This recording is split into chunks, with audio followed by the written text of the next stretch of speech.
Bom dia, pessoal. A minha equipe e eu iremos falar sobre o abate de suínos. Põe a equipe a Camila, Thaisa, Vitória Lohine, que sou eu, e a Vitória Evangelista. No nosso trabalho, nós iremos abordar sobre o abate de suínos no Brasil, as propriedades rural, o manejo que é realizado nessa propriedade rural, o manejo realizado na agroindústria, assim como também vamos falar do desenvolvimento do papel dela durante esse manejo pré-abate e depois do abate. Também vamos falar sobre o consumo e as linhagens mais utilizadas para a produção desses animais. Atualmente, o Brasil ele ocupa a quarta posição no ranking de produção de carne suína no mundo. Ele vai contribuir aí com 3,88% da produção global. Aqui a gente tem os 4 maiores produtores mundiais, que é composto pela China, que vai aí contribuir com 43,87%, a União Europeia e o Reino Unido, que vai contribuir com 22,62%, e os Estados Unidos contribuindo com 11,97%. E juntos eles são responsáveis por 78,46% da produção global. Aqui a gente já pode falar um pouco, dando introdução ao consumo da carne suína, que ela teve um aumento significativo em 2023. E esses números eles vão revelar que o consumo passou de 4,6% em 2021 para 6,6%, quer dizer, para 7,6% em 2022 e agora, em 2023, ele chega a 9,1%. E ainda não acabou o ano, mas esse número ele pode aumentar ainda. E o consumo anual per capita de carne suína no Brasil também aumentou, em que ele saltou de 15 quilos em 2015 para 18 quilos agora em 2022. E esse aumento foi considerável, que ele se tornou até notícia, porque foi um aumento de 20%. E de acordo com o IBGE, em 2022 foram abatidos mais suínos, tendo um avanço de 5,9%. Ou seja, esse aumento de consumo também teve um aumento na produção. E alguns estados vieram a se destacar nessa produção, em que os estados que têm a maior produção de suínos é a Santa Catarina, com 28,5% de toda a produção nacional. Em segundo lugar vem o Paraná, com 20,5%. E em terceiro lugar, o Rio Grande do Sul, com 17,5%. Além disso, essa produção vem aumentando tanto nos estados do Nordeste, como também do Norte. Já em relação ao abate em si, esses estados também se destacam, porque Santa Catarina ela tem mais ou menos 972 mil cabeças abatidas, e também o Paraná tem 735 mil cabeças, o Rio Grande do Sul vem aí com 404,69 mil cabeças, e São Paulo também, por mais que ele não entre nesse destaque da produção, ele entra no destaque em quantidade de abate, em que ele tem 355 mil cabeças abatidas. E além de se destacarem em produção, Santa Catarina, Paraná e Rio Grande do Sul, eles também se destacam nos locais que têm os melhores frigoríficos e os maiores, e além disso que estão aptos para exportar. No caso, o Paraná, ele vai ter o maior frigorífico da América Latina, que esse frigorífico ele foi feito agora, construído agora em 2019, passou por um período de teste, e desde então ele vem abatendo muitos suínos e aumentando. Ele é da empresa da Primeza, e ele é um dos melhores aqui da América Latina. Além disso, no Rio Grande do Sul, eles também vão ter um dos maiores e melhores frigoríficos que exportam para fora. Que, no caso, a gente tem o BRF, que fica em Lajeado, tem a cooperativa da Aurora, tem a JBS, que é um frigorífico para aves, mas também abate suínos, e a gente também tem a Seara, que ela tem 2 frigoríficos no Rio Grande do Sul, em Três Passos, em Siberi. E a cada dia que se passa, essa produção vem aumentando e o consumo dela também.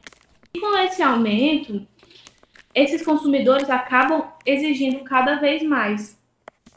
E eles acabam que exigem que esses animais sejam criados, manejados e abatidos por meio de uso de práticas mais humanitárias. Então, no caso, durante toda a cadeia produtiva, cada setor vai ter sua responsabilidade. No caso, os responsáveis pelo papel do pré-abate dos animais são os produtores, os transportadores, as agroindústrias e o poder público. E cada um vai ter o seu papel para todo o manejo. No caso, as agroindústrias vão ser responsáveis pela organização do manejo pré-abate, em que elas vão informar aos produtores com no mínimo 72 horas de antecedência sobre o dia e o horário de embarque desses suínos que vão ser abatidos. E os produtores, eles vão ser responsáveis pelo embarque desses suínos.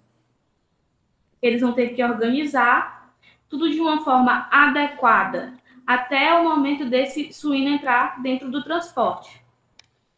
E esses procedimentos que ocorrem durante o manejo pré-abate vai determinar diversos fatores de estresse, que vai ter como reflexo psicológico, físico, ambiental e metabólico.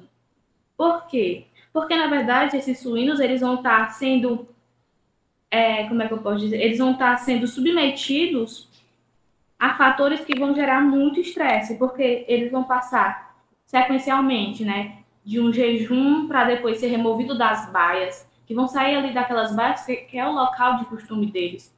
Eles vão para um transporte que vai ter o chacoalho durante todo o transporte. Dependendo do horário que esse animal vai estar sendo transportado, pode ter um estresse térmico.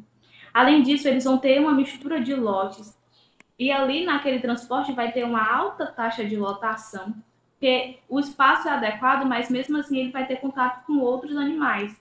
E ele vai ter aquela exposição a novos ambientes, porque ele era acostumado nas baias, e ele vai chegar lá no abatedouro, no caso, nas pocilgas. E além disso, ele vai ter interação com o homem forçado, porque ele vai estar interagindo com homens que ele não era acostumado, que não são os peões da granja. Então, esse manejo, ele pode acarretar várias consequências, ainda mais se ele for um manejo para abate mal feito. E se ele tiver muitos erros, ele pode desenvolver uma carcaça com grandes perdas, porque ele vai apresentar grandes anomalias que vai gerar um desinteresse no consumidor, porque essas anomalias elas podem ser conhecidas como APSE e ADF. No caso, a APSE vai ser aquelas carnes mais pálidas e elas vão ser mais flácidas. E elas vão ter uma característica exudativa. Já as carnes DFD vão ser aquelas carnes com a coloração mais escura, que é a normal, que tem uma coloração mais viva, no caso ela tem a coloração bem mais escura. Essas carnes elas costumam ser mais duras e secas também. Então essas carnes elas não vão ser tão atrativas para o consumidor, porque elas não vão atingir aquele padrão de qualidade.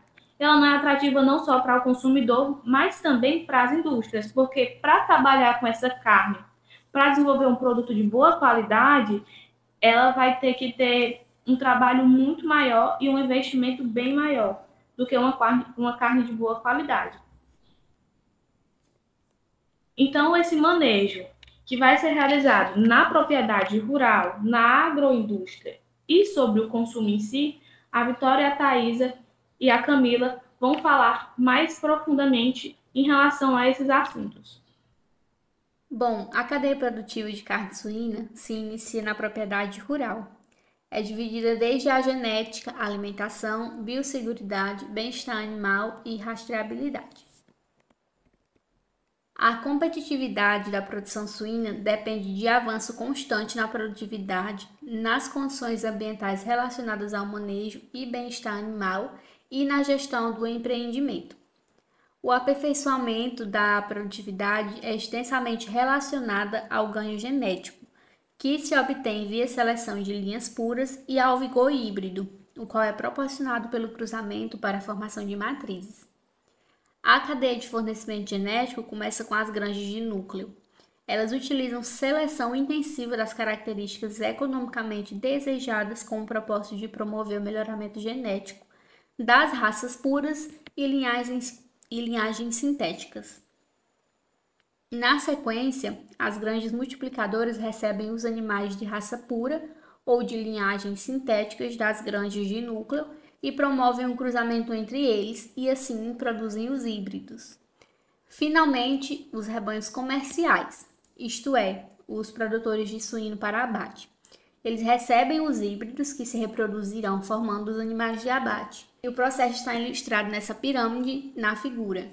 Para as fêmeas, destacam-se as características próprias ao crescimento e estrutura física, percentual e eficiência do tecido magro, peso ao desmame, espessura da camada muscular, taxa de mortalidade, tempo necessário à maturação sexual, intervalo entre cio e pós-desmame e fertilidade. E para os machos, principalmente, rendimento em volume de sêmen, baixo nível de gordura no dorso, carne de qualidade superior, menor relação osso-músculo, velocidade de crescimento e conversão alimentar. Na alimentação, a gente tem o jejum pré-abático, que é uma atividade desejada e de relevância na cadeia produtiva dos suínos. Essa prática resume-se na retirada dos alimentos sólidos, como a ração, aos suínos de 18 a 24 horas. No entanto, os suínos devem ter à sua disposição água de boa qualidade. Alimentar o animal antes do transporte é desaconselhável, pois o estresse digestivo normalmente leva o animal à morte. A ração administrada nas últimas 10 horas não agrega a carcaça, e o estresse do transporte combinado com o estômago cheio promove a proliferação de espécies de salmonela. A ração administrada nas últimas 10 horas não agrega a carcaça e o estresse do transporte combinado com o estômago cheio promove a proliferação de espécies de salmonela no intestino e sua excreção no ambiente, comprometendo a segurança alimentar. Suínos que não foram submetidos ao jejum e abatidos imediatamente após a chegada no abatedouro apresentam um pH inicial muito baixo no lombo, aumentando a incidência de carne PSE. Experimentos realizados indicam que jejum total corresponde a 24 horas, reduz a incidência de PSE e melhora a cor, maciez e retenção de água na carne. É recomendado que o jejum seja em períodos entre 16 e 24 horas, visando minimizar a diminuição no rendimento da carcaça. No manejo pré-abate, o jejum é fundamental, pois contribui em diversos aspectos, tais como economia de ração, redução da taxa de mortalidade durante o transporte, diminuição do volume de dejetos e nas ocorrências de vômitos durante o transporte. Facilita e aumenta a velocidade do processo de evisceração na linha de abate no frigorífico e possibilita maior segurança alimentar.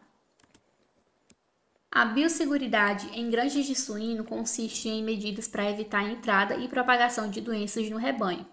As principais medidas são o isolamento da granja, em distância segura, de possíveis focos de vetores, além de cercamento da propriedade. Também fazem parte das medidas a lavagem e sanitização das instalações, a restrição de visitas, o vazio sanitário entre cada lote, o programa de vacinação, o isolamento e tratamento de animais que adoecem. O uso de água potável e tratada para a alimentação dos animais, bem como para a higiene, é indispensável.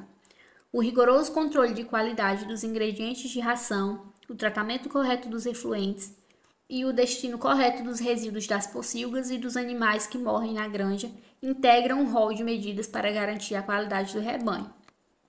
Essas práticas devem ser combinadas com o fluxo de animais entre as várias fases de produção e com as práticas de manejo, bem-estar animal, capacitação dos operários e com um programa de boas práticas de produção e sistema de gestão de qualidade. Para atender às normas de bem-estar, dentro das etapas de abate, criou-se então o termo abate humanitário dos animais, como consta na normativa número 3, de 17 de janeiro de 2000, do Ministério da Agricultura, Pecuária e Abastecimento, MAPA, que define abate humanitário como sendo um conjunto de diretrizes técnicas científicas que garantem o bem-estar dos animais desde a recepção até a operação de sangria.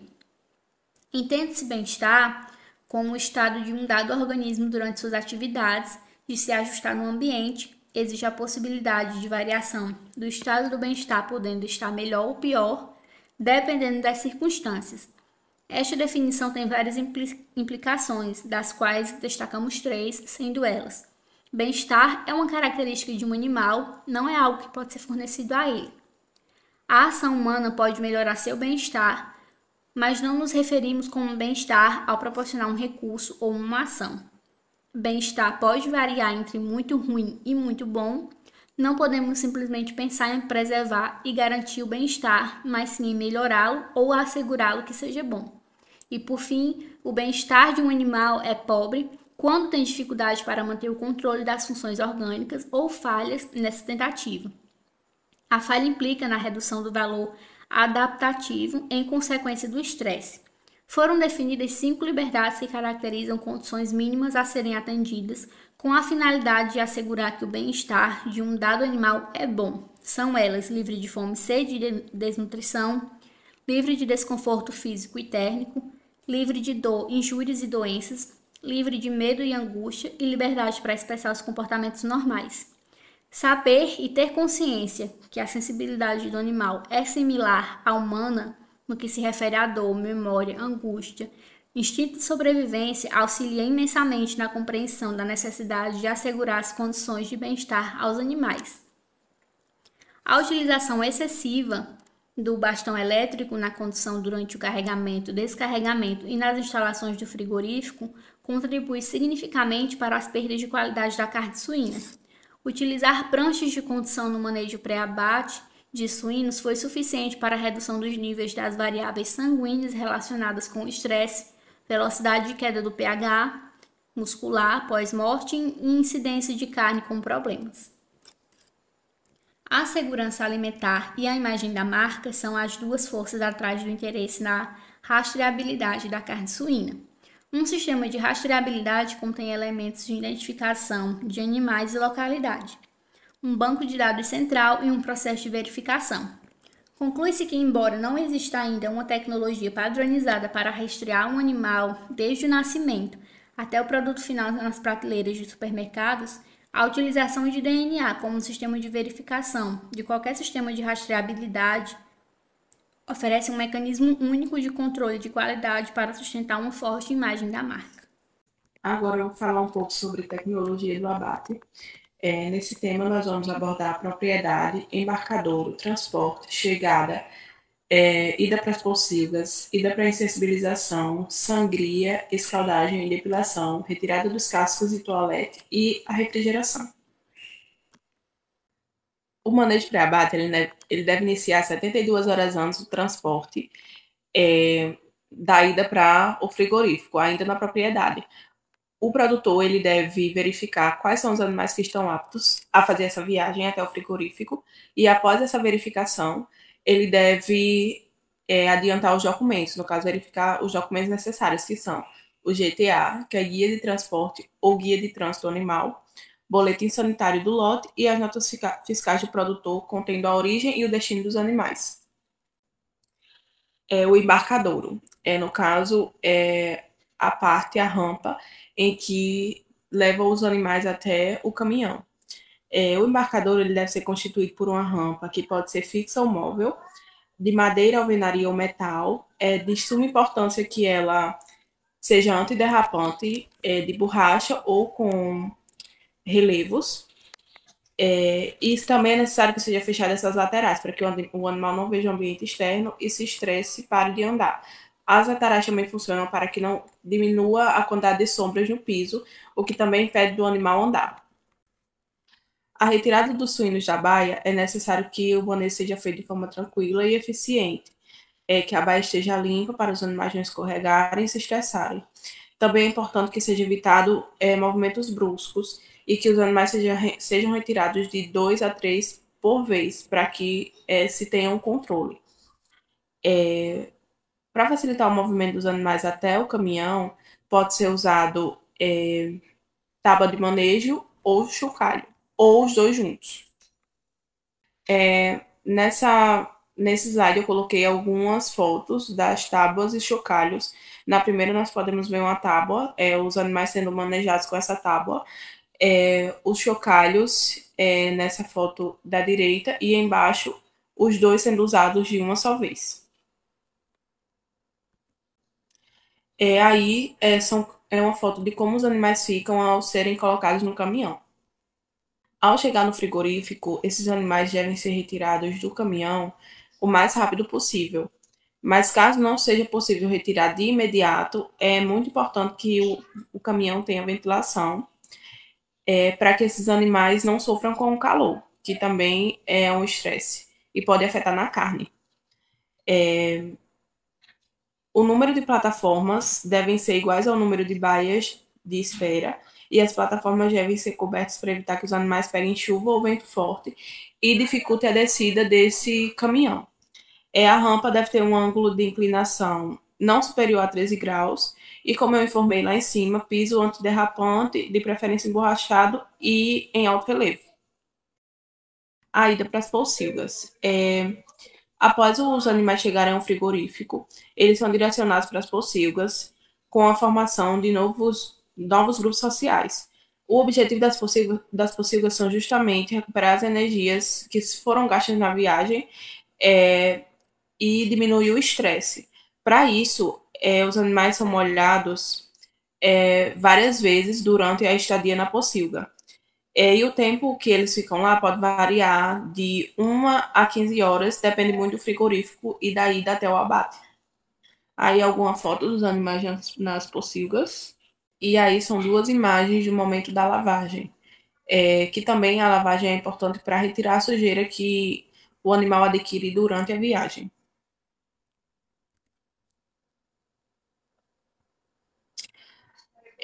Na insensibilização, nós vamos ter o percurso, que os animais são conduzidos por lote, e durante o percurso eles também são lavados.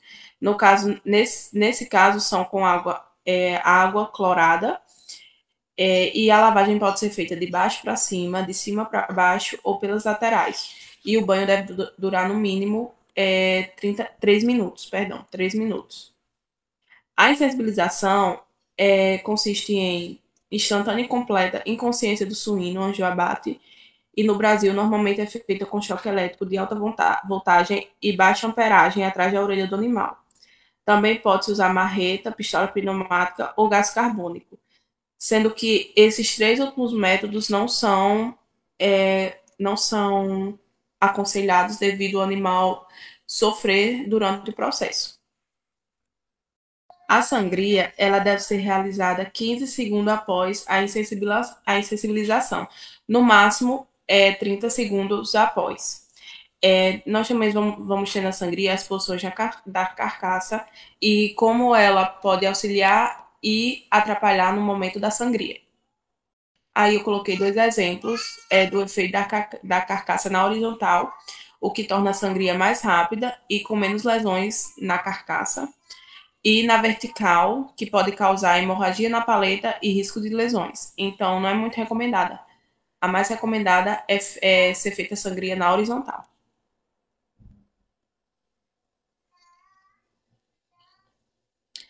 A escaldagem. A escaldagem consiste no processo de afrouxamento dos pelos com água quente a temperatura de 62 a 65 graus Celsius. E o tempo de escaldagem ele deve durar de 2 a 5 minutos, tendo a renovação da água constante e um termômetro para controlar a temperatura. Aí eu coloquei 2 imagens, no caso do animal na máquina da escaldagem e da máquina em si. Após a escaldagem vem a depilação, que é realizada mecanicamente, e o suíno deve permanecer no mínimo 15 segundos nessa máquina, que é onde é retirado os pelos. O casco e toalete é feita com auxílio de alicate especial, e a toalete é como se fosse um complemento da depilação, que ela retira os pelos de onde a máquina não consegue, que é da cabeça e da axila. Final, que é a retirada da medula, resíduos de sangria, restos de traqueia e dos rins e gordura cavitária. Aí tem a lavagem da carcaça, que é após o toalete final, com jatos de pressão de 3 atm, concentração de cloro de 5 ppm e temperatura de 38 graus Celsius. Após ser feito todo esse processo, chega a parte da refrigeração, onde as carcaças elas são divididas ao meio e acondicionadas na câmara de resfriamento, onde devem permanecer em repouso de 12 a 24 horas até atingirem temperatura de 1 grau Celsius no interior das massas musculares. Então, gente, eu vou ficar com a parte do consumo da carne suína. O consumo de suínos é uma prática muito comum em várias partes do mundo, né? Por conta da sua culinária versátil e um sabor bem característico. No Brasil, o consumo de carne suína é bem significativo, sendo uma das principais fontes de proteína na dieta dos brasileiros. Ela faz parte da maior parte da indústria do setor alimentício aqui no Brasil, numa produção muito excessiva para a carne, que é para atender a demanda interna do Brasil e a parte da exportação. O consumo da carne aqui no Brasil ela tem sido impulsionado por vários fatores, que no caso seriam o crescimento da população, algumas mudanças de hábitos alimentares dos brasileiros, a urbanização e o aumento da renda da população. É muito bom a gente destacar que a indústria da carne suína, aqui no Brasil, ela tem sempre buscado melhorias, né, na questão do bem-estar do animal, por conta do processo da carne, né, como já foi abordado algumas vezes, se o animal ele não tem um bem-estar adequado, a carne pode interferir no sabor e na carne, né? Então, ele tem atendido a demanda, né, a várias exigências dos consumidores, tanto consumidores internos como os externos, né, dos mercados internacionais.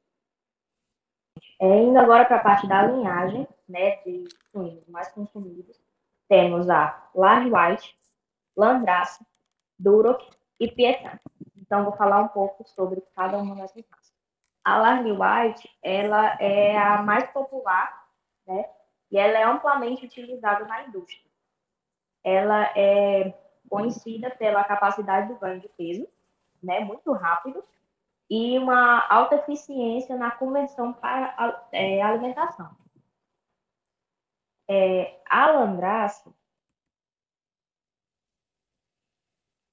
ela também é uma raça amplamente exportada e muito popular no mundo todo, né? Ela é conhecida também pela excelência a excelente habilidade materna, né? E é uma escolha, a escolha preferida para a reprodução. A Duroc, ela é também bastante exportada, especialmente também para a questão de cruzamento. Os suínos dessa raça, elas são conhecidas pela carne marmorizada e muito saborosa. O Pietran,